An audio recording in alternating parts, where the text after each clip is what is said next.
2 years ago, I became a full-time game developer through the help of a little prototype that I made. And since I made that one, I've made about 7 other ones, most of which never ended up becoming full games, but 2 of them did. And if you've seen my work before, you'll probably know about Stalker, which is the first of these 2. It's a roguelike-y kind of game with Paper Mario inspired graphics, but there's another one that I've been keeping secret from all of you for a while. In this devlog, I'll cover the 7 prototypes that I made in this 2-year time period, and for the prototype that actually became a game, apart from Stalker of course, I'll show off the new Steam page and trailer that I'm actually releasing today. So without further ado, let's get to the first one.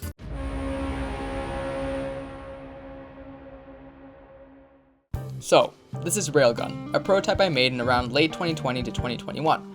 And I don't really have that much footage of this game, but the crux of it was that it was a roguelike shoot 'em up where you couldn't really move freely and instead were confined to these rails, so it was kind of an on-rails shmup. And so for the art, I hired Andro Art to do the awesome sprite work that you can see in this video, and before I hired him, the game looked like this, so it wasn't great and he made a big contribution. The game was really cool graphically and mechanically, but there were some design issues that just ended up taking a lot of time from other projects that I felt had better prospect at the time, so the game ended up being dropped in the end. But speaking of art, keep an eye out for these sprites in the video because they're related to the game that I'm going to announce, so you'll see what I mean later.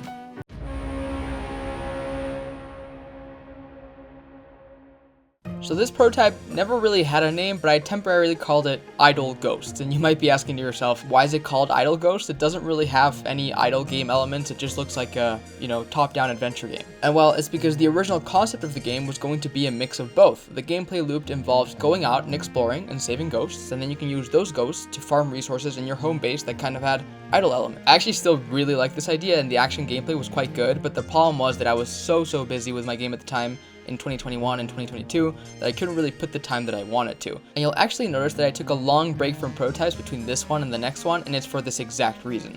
I was too busy devoting my full attention to my previous game, and so I was basically fully focused on that. This Octopath Traveler inspired art style and the action gameplay is definitely something I revisited with full force, and you'll see that soon enough.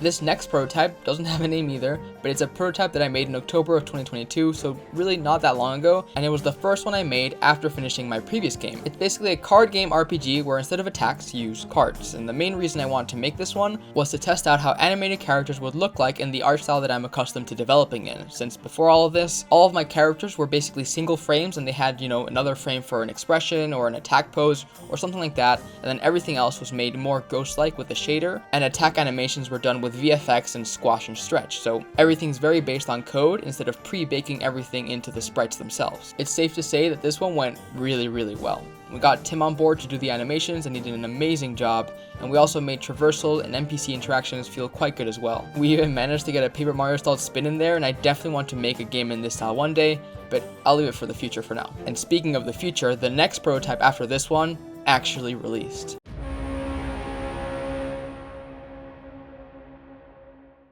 Now, Stalker. This has been the main game I've been featuring on my channel for the past while, but I've never actually shown early in development footage, and the development of the game actually started in November of 2022, so quite shortly after the card game, and to be honest, it started off kinda rough. Here's a clip of how the game looks right now.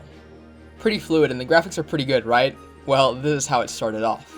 Yeah, not great, the characters are quite static, the player character itself is not really attacking with their weapons, and the environment is a bit dull.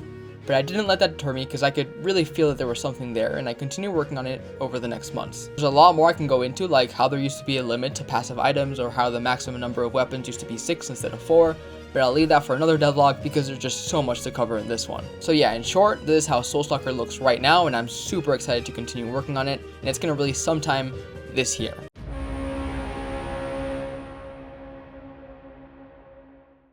So I've only played 2 Autobattlers before, and while that's not a lot, I absolutely love both of them. And so the first one is Super Auto Pets, which is the one that I see around the most, and it's an awesome game. And the second one isn't actually really an Autobattler, but the combat system it has is kind of automatic, and that is Digimon World Championship for the DS. So that's basically how this next prototype came to life. It's very similar to that Digimon game where you do 3v3 battles, but the progression is more run-based like Super Auto Pets. And now you might notice that the art for this looks actually quite similar to Railgun, and in that prototype section I did mention that you'd be seeing art for another prototype from that game. So could this be the game that I actually referred to in the beginning of this video? Is this the game that I'm actually going to release? Unfortunately not. I did this one about 2 months ago in March of this year, and I think it worked well, but on a random weekend in April, I used some of the same assets to make the actual one that's going to be released, and it's called...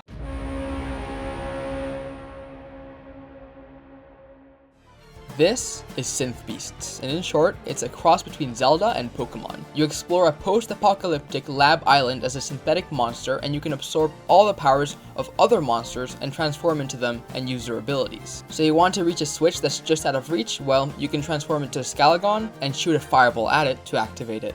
Or maybe you just want your attacks to hit many enemies at once. In that case, you can transform into Segavio. So just to get right into it, this is Synth Beasts trailer.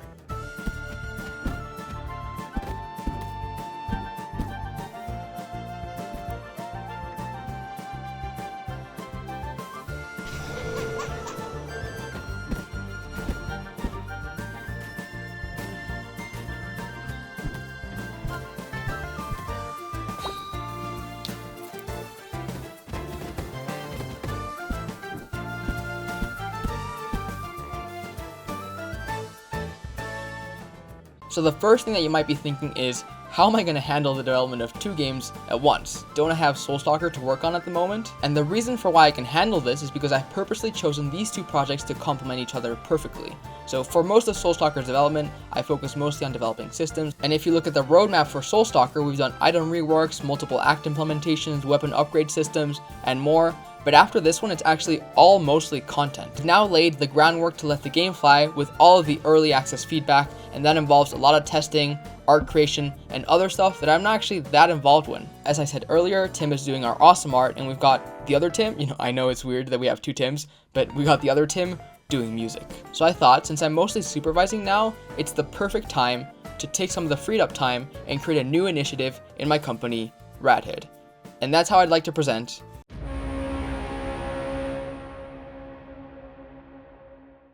So until now, Stalker has been developed under my game studio, Radhood, and as you can see, there's a lot of stuff that's been going on recently with all of these prototypes, but they aren't really being used for anything because I'm too busy making full capacity games. So as of today, Radhood's development is now split into 2. We've got Radhood Advance and Radhood Originals. And so Radhood Advance is the development label under which we develop our full capacity games. So that's like Stalker and the innovatable full-size RPG that we'll make in the future. However, for the sake of clarity, we're developing small-size games under the label of Radhood Originals. And these have a much shorter development timeline of about, a month or so, and are also much cheaper, between $2 and $5 depending on how much content each of the games end up having. And so the intention with developing these originals is to answer a question. So for instance, Synth Beasts has 2 questions that we want to answer. Can we pull off this pixel art in 3D style? And can a Zelda-styled game work with Pokemon-styled creature collecting? And so if we make the game and we feel like, wow, we can really expand a lot on this, then we can take it and make a fully fledged Radhood Advanced game. And the benefit of this approach, as opposed to making a prototype that you don't release, is that not only can we reuse the code of the original game, it also gives us a full appreciation to what developing this kind of game means, as opposed to a short snippet of developing the game. So yeah, if you haven't already, wishlist Synth Beasts in the link below to support me in developing my projects, and you'll be notified when it comes out. And this is a bit of a secret, but we're going to launch a free demo sometime in the near future, so you'll also be notified of that. So let me know what other prototype you think would work well for the next Radhood original after Synth Beasts, and we'll continue working hard on Synth Beasts and Stalker, and I'll see you all